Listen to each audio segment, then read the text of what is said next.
So tell us more about what you do and what is this big idea of chiropractic? The big idea of chiropractic is actually bigger than most people think it is. A lot of people associate it with just pain removal, but really the big idea is there's innate intelligence inside of us. And our jobs as chiropractors is actually to help people reconnect with this intelligence within. Very interesting. So actually, what got you into this line of work?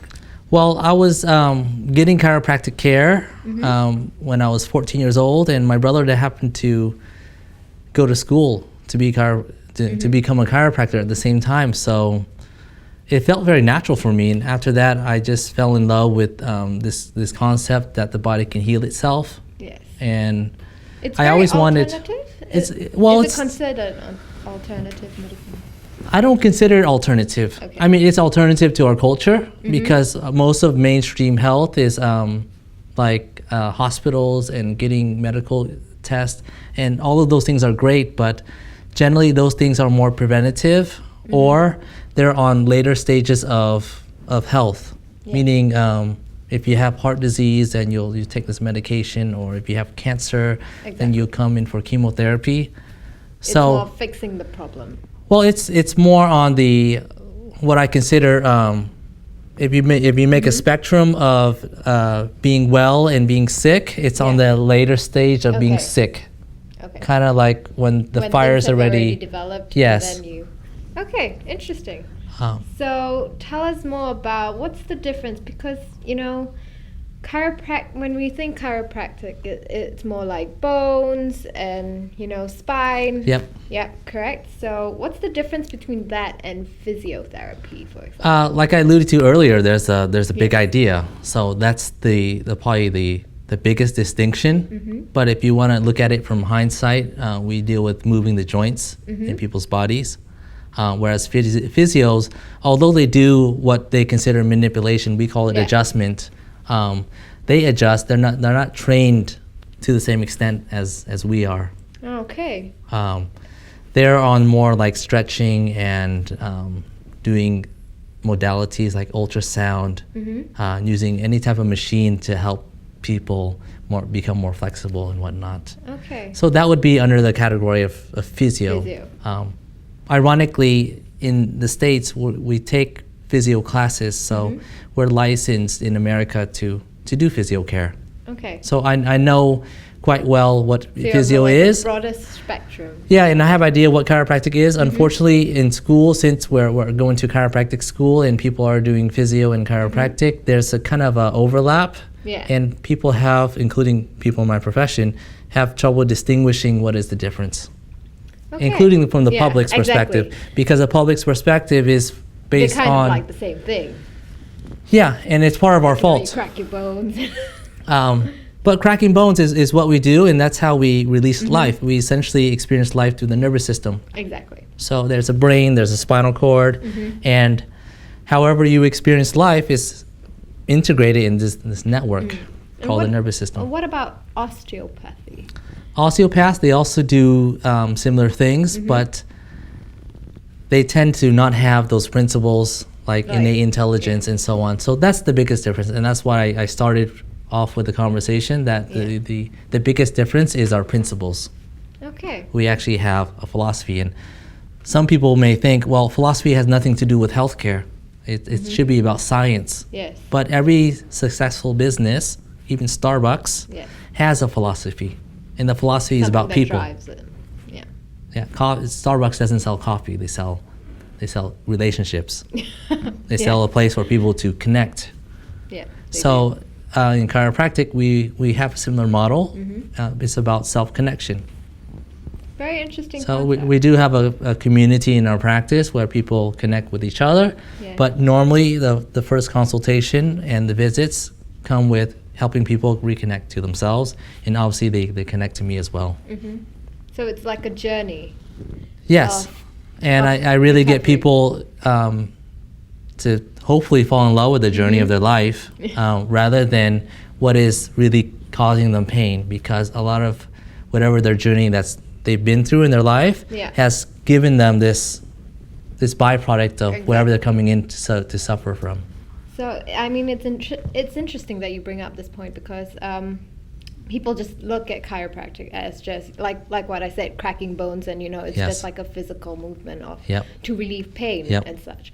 But what you bring up is more of like what we talk about, like a journey. And a lot of people that come in, do you see people with like sports injuries? And they do, and some people aren't really interested in that part of my practice, to be honest. Some people are. But I'm pretty good at convincing them. If they have long-term goals, they'll get their short-term goals done quicker. And once they get that, they actually save time and money from coming in for pain relief. Yeah, pain relief. But really, the emphasis of the practice is to get people to appreciate their bodies, and that includes being in pain. Because really, it's alleviating the whole. Well, the pain is really meant to get them to audit their lives better. It could be the fact that they're working so hard. It could be the fact that they're sacrificing themselves for their families. They're sacrificing themselves for their companies. And they're forgetting to love themselves through the process. That's very true. Most people get it because it's what they're experiencing in their life. It's stress. Stress. Yeah. So a lot of people in Singapore, like 60% of them I've heard, are actually they complain of stress, work stress, and heavy workload. So what are your takes on this? It's true, but how does this affect the whole body and the system? 80% of our conditions, some studies go as high as 90%, some studies go as low as 70%, have to do with stress. So whether you're suffering from cancer or back pain or osteoporosis or heart disease, a good portion of the condition is stress related. And it doesn't mean that exercising and doing all these things isn't important. It's still 20%. And sometimes if you just do the 20%, like if you begin to exercise, you start feeling better, you start feeling more confident. So backwards to working on the stress, you can also work on the body, and if the body feels better, then your mind will be better too. So there's different approaches, and that's what people get when they come in for chiropractic care.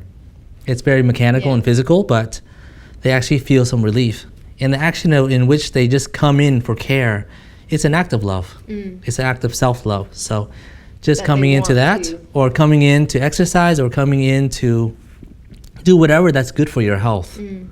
Exactly. And again, that part of health is not really emphasized in our culture, and it's the most important, because if you wait for your body to get into the end stage of disease, it's usually too late. And they can't do much about it. And if it's not too late, it'll cost them a lot of time and money and heartache from their families. So what can we do? Like, I think you'd like to share with our audiences how you can actually reduce stress at work, and how we can... Well, stress can be reduced. That's the problem. But our perceptions can. Stress is a part of the fabric of society that we live in. It gets us to build value in other people's lives. If there wasn't stress, there wouldn't be a driving force. There wouldn't be technology. There wouldn't be these amazing cameras that we're using to film this video. So stress is good. It connects us. Facebook is a byproduct of that. So even though I'm here in Singapore, I'm able to connect with my family. I'm able to connect in my business from people all over the world. And this video that we're doing, it's the same. It's all progress. Yes, it's progress. So stress shouldn't be necessarily we shouldn't get rid of it, but we should really have a different perception on what it really is. Okay. So that's what I really do in my practice. I get people to realize that life's difficult. Yes.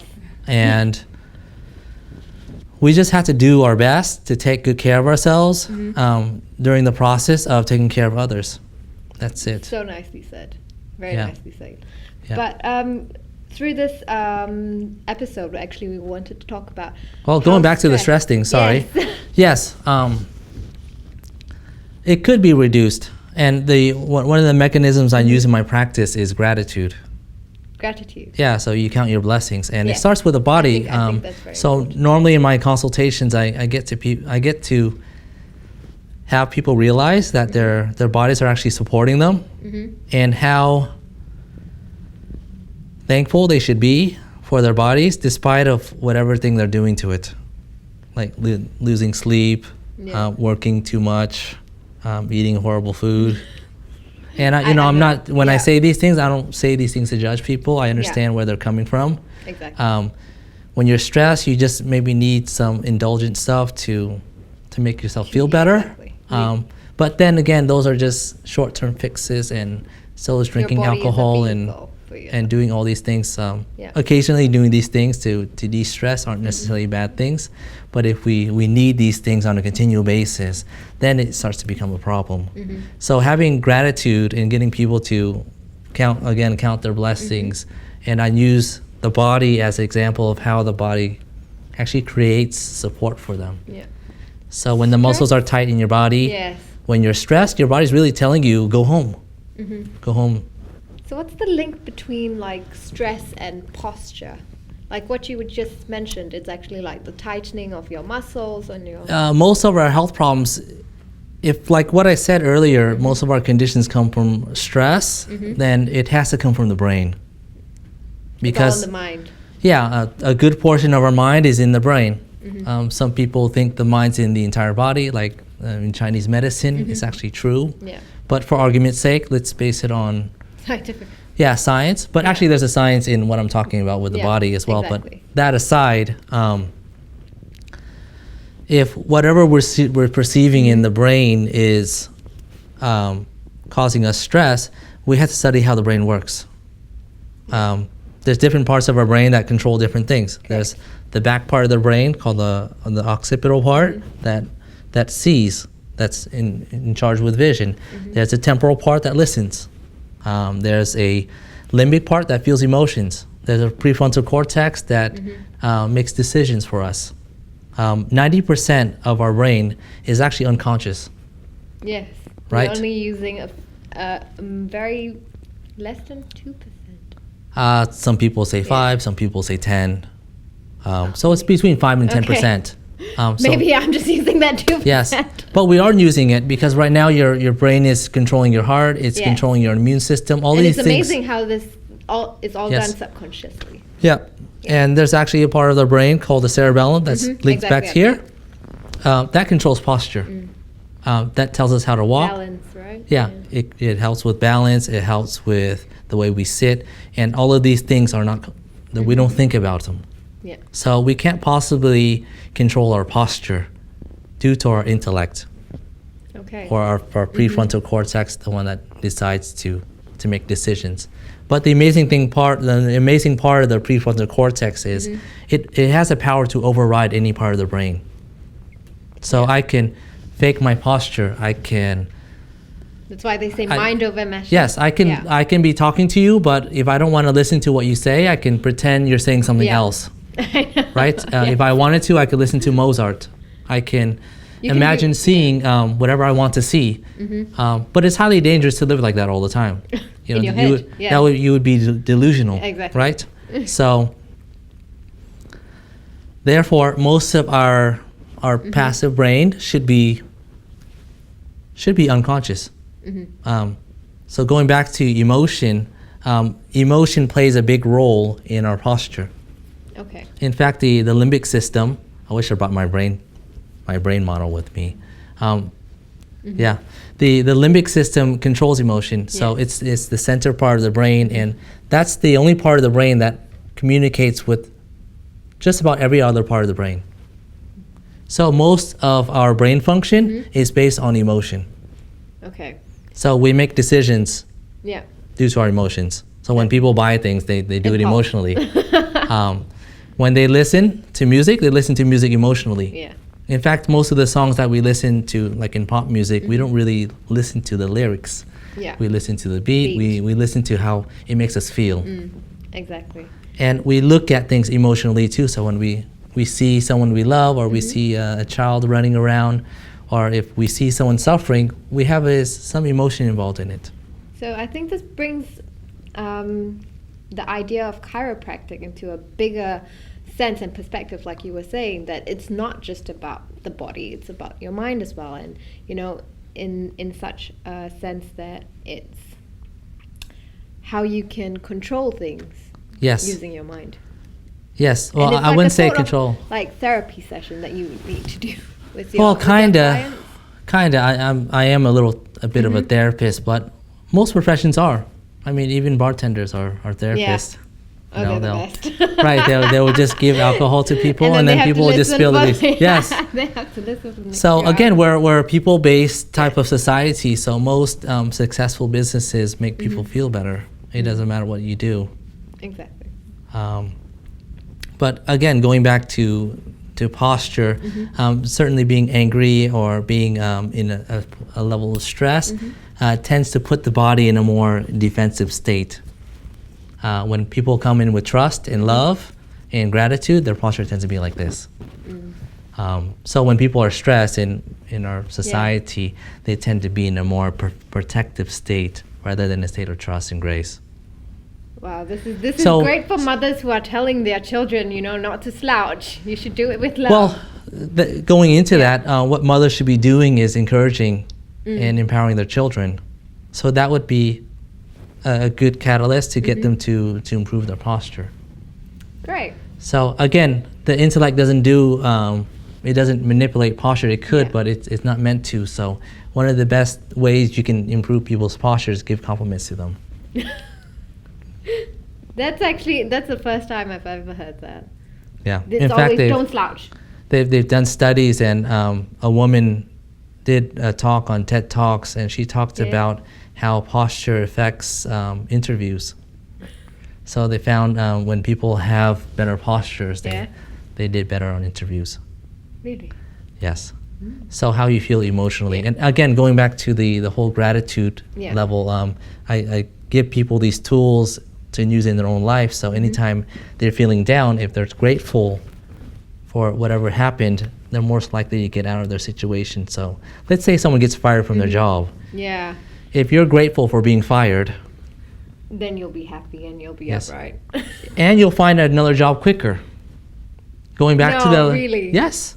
Like I said, that's study. That's just the universe working for you. Well, it does work for you, but it happens in here first. So then the concept of inside out in the practice, which I didn't mention yet, but I mentioned it, is very important. Okay. But again, you know, we don't really live in a empowering society all the time. We live in a very judgmental society sometimes. Exactly. And it starts from our parents sometimes, depending on whatever household. And it starts from our educational system. In schools, we're being judged. Yeah. Only about 10% of the students actually do well. The 90%, they're just average or just okay. So it's really hard to have good posture based on the environment that we're living in. So in my practice, I actually ask a lot of parents to bring in their kids. Oh, why? To help them have better posture. One, on a mechanical level, and two, it's we're helping them, or we're giving them an environment that actually is pro-life and pro-encouragement of things. You get more things done with that, like encouragement and love, as compared to negative. Well, negative things are good too, because in order to grow, we have to be challenged. Yes, I agree. Yes, so really, you can't have old roses and dandies. And, yeah, and like I said, you know, life is difficult. That's just the truth of it, and it should be stressful. So getting people to realize these truths is a very important start in my practice. Yeah.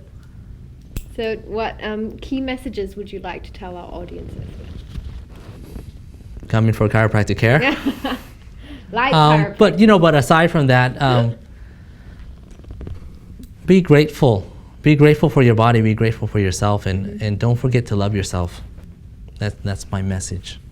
I love that. I love that it's not just your body. It's a holistic view on things. Yeah, I mean that's what I call software.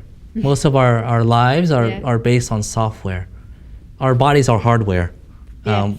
The chairs that we're sitting on, it's made of hardware. But it took someone's idea to make this chair. It took someone's idea to build this building. Mm-hmm. So we're all based on consciousness or mind or ideas.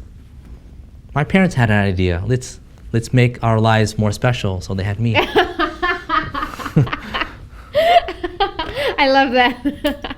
We should all say that. That's what we should say. We should. When I asked my parents, why did you have children? Oh, because you could do the housework and I could sit down. Yeah. Well, sometimes people just say, if you're a mean parent, you would say, "Oh, we didn't plan to have you." Yes. You were a surprise. Yes. But and then that being said, I do talk about universal intelligence in my practice, and I say there is a higher order to life. Yes, I agree. And again, I didn't mention in my our talk so far, but I believe life supports us. Life supports us no matter what. So this intelligence within us supports us. Yeah. And the intelligence outside of us also supports us. It influences us. Yes. Yeah. Yeah. These influences you can call evolution. If you're religious or spiritual, you can call it God. If you're scientific, you can call it Big Bang. I could go on with you about this the whole day. Yeah. Because I love that. But okay, thank you so much for being here. My pleasure. Yes. We'll see you soon. Bye. Bye.